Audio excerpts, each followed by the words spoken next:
Hi, my name is Anna. I want to ask, what happens to non-Muslims who have never been exposed to Islam? And what if a non-Muslim says that the miracles of Jesus are bigger than the ones that Muhammad performed? Sisters asked two questions basically. What a non-Muslim who says, who has never been exposed to Islam, what happens to them? And secondly, if a non-Muslim comes and says that the miracles of Isa alayhi salam are greater, what happens to them? Point number one, if a non-Muslim comes and tells me that they have not been exposed to Islam, today, in this world of science and technology, it's difficult. Maybe if you asked this question 50 years back, it was possible.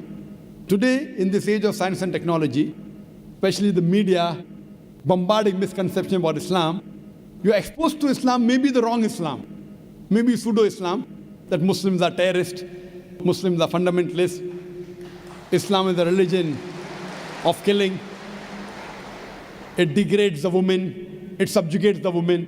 They may be exposed to Islam, but wrong Islam.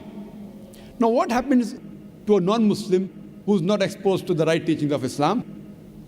I feel if a non-Muslim hears something in the media, or any human being hears something in the media, he should not take it for granted. The Quran says in Surah Hujurat, chapter 49, verse number 6, whenever you get information, check it up before you pass it on to the third person. Whenever you get information, it is important that the person checks up whether the information is right or wrong. As far as the message of Islam is concerned, what if a non-Muslim may be living in an island, maybe living in Timbuktu, or living somewhere where he doesn't have any knowledge of Islam? First, it's the duty of every Muslim to convey the message to non-Muslim, irrespective whether we convey or not. Allah says in the Quran in Surah Fusilat, chapter number 41, verse number 53, Allah says, سَنُورِيهِمْ آيَاتِنَا فِي الْآفَاقِ وَفِي أَنفُسِهِمْ حَتَّى يَتَبَيَّنَ أَنَّهُ الْحَقُّ. That soon we shall show them our signs in the furthest regions of the horizons until it is clear to them that this is the truth. Allah says that He will show the signs to every human being before the human being dies. He will show His signs in the furthest regions of the horizons until it is clear to them that this is the truth. So Allah takes it up upon Himself that He will convey this message to each and every human being, whether he's born in a Muslim family or non-Muslim family, whether he's born in a Muslim land or non-Muslim land, Allah will give this message to every human being. That's the reason there were some surveys done in 1950 in two tribes.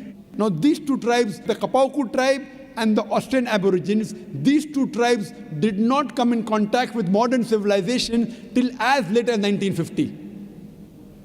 When the researchers went and tried to find out what was their way of life, these people, they believed that God was one.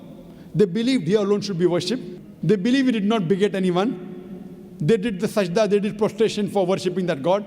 It was everything of Islam but in name. So when no external influence comes on a human being, that person submits his will to God. That's the reason our beloved Prophet Muhammad said, every child is born in Deen al-Fitr. Every child is born in the innate religion. He is born as a Muslim. Our beloved Prophet Muhammad said, every child is born as a Muslim. Muslim means a person who submits his will to God. Later on, that person may be influenced by his parents, by his teachers, by his elders. He may start doing fire worship. He may start doing idol worship. And then may deviate on the wrong track. That's the reason when a non-Muslim accepts Islam, the more appropriate word is revert. He was a Muslim, born as a Muslim.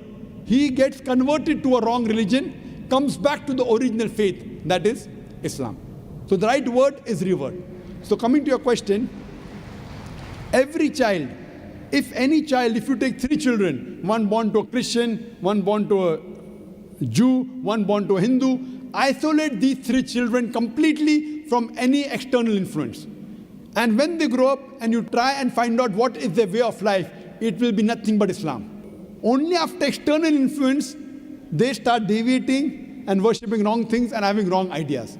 This is scientifically proven. Furthermore, sister, where your second question is concerned, that what if someone doesn't know Islam and thinks that Jesus Christ did miracles? I do agree Jesus Christ did miracles. But, sister, miracle is not the test.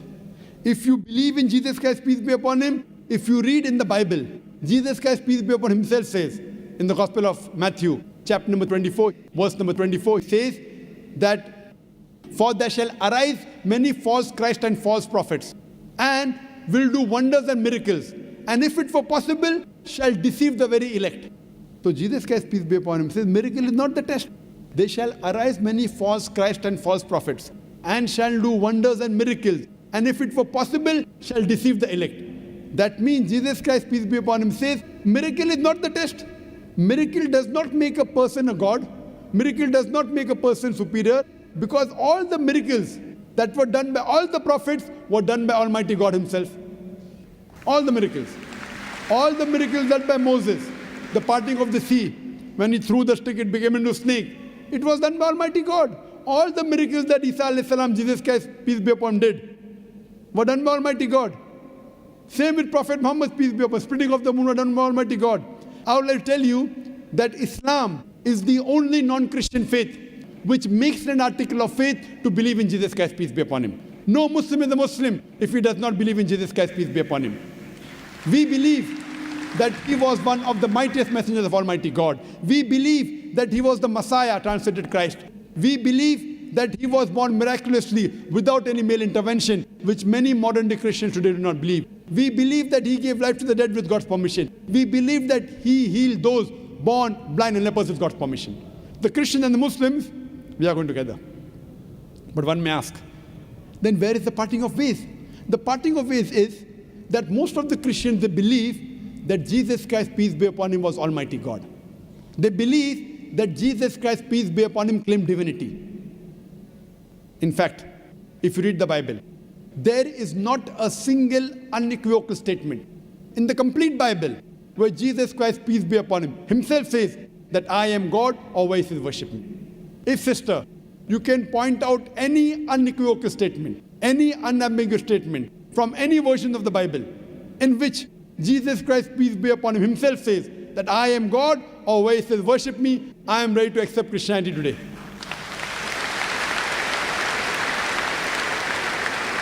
In fact, if you read the Bible, Jesus Christ, peace be upon him, said, it's mentioned in the Gospel of John, chapter number 14, verse number 28, Jesus Christ, peace be upon him, said, my Father is greater than I.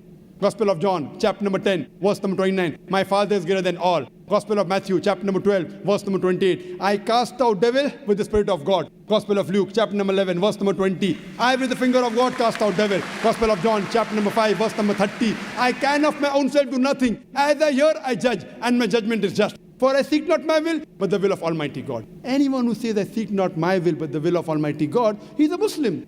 Jesus Christ, peace be upon him, is a Muslim. He never claimed divinity. He never said that he was Almighty God. He clearly mentioned, it's mentioned in the Gospel of John, chapter number 14, verse number 24. He said that the words that you hear are not mine, but my Father's who has sent me. It's mentioned in the Gospel of John, chapter number 17, verse number 3. This is life eternal, so that you may know there is one God and Jesus Christ who thou hast sent. It clearly mentioned that Jesus Christ was a messenger. It's mentioned in the Gospel of Matthew, chapter 19, verse number 16 to 18, that a person approaches Jesus Christ, peace be upon him, and asks him, that good master, what good things should I do so that I shall enter eternal life? So Jesus Christ, peace be upon him, says, why thou callest me good? Leave aside God, G-O-D. Why thou callest me good, G-O-D? For there is only one good, and that is the Father in heaven. And if thou want to enter eternal life, you keep the commandments. Jesus Christ didn't say that if you want to enter eternal life, if you want to go to paradise, believe I'm God. He didn't say that you believe that I died on the cross for your sins. What he said, if you want to enter eternal life, if you want to enter paradise, you keep the commandments. And it's clearly mentioned in the book of Acts, chapter number 2, verse number 22, that ye men of Israel, listen to this. Jesus of Nazareth, a man approved of God amongst you by wonders and miracles which God did by him, and you are witness to it. What does it say? Jesus of Nazareth, a man approved of God amongst you by wonders and miracles and signs which God did by him, and you are witness to it. Regarding a question of miracles, what does the Bible say? Book of Acts, chapter number 2, verse number 22. A man approved of God amongst you by wonders and miracles and signs which God did by him, and you witness to it.